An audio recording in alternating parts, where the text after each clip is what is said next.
ভালো বাজার মূল্য সহ নানা কারণে আগাম জাতের গ্রীষ্মকালীন পেঁয়াজ আবাদে ঝুঁকছেন কুষ্টিয়ার কৃষক।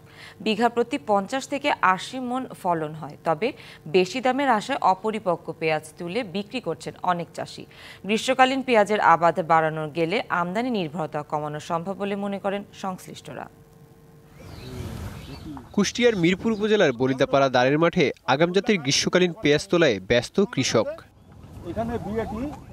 গেল কয়েক বছর ধরে আগাম জাতের বাড়ি ৫ সহ বিভিন্ন জাতের উচ্চ ফলনশীল গ্রীষ্মকালীন পেঁয়াজ চাষ করে আসছেন কৃষক।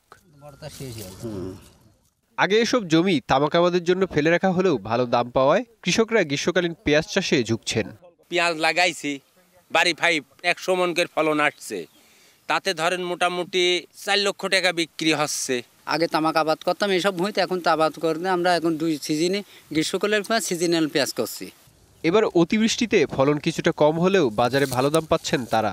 পেঁয়াজের বাজার ভালো, যার কারণে আমি পেঁয়াজ এখন তুলে ফেললাম। আজকে আমি পেঁয়াজ তুলি বেচতে হলাম কুষ্টিয়ায় 100 টাকা পাইকারি রেট, 4000 টাকা মন।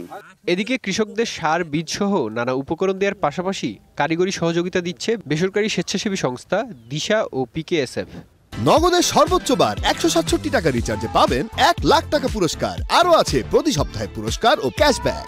অত্র এলাকায় তামাকের পরিবর্তে ফসল চাষ কার্যক্রম পরিচালনা করছি। আমরা কৃষকদেরকে প্রতিনিয়ত প্রশিক্ষণ দিয়ে যাচ্ছি, যাতে তারা এই সমস্ত প্রযুক্তি অনুসরণ করে তারা ভালো ফসল উৎপাদন করতে পারে।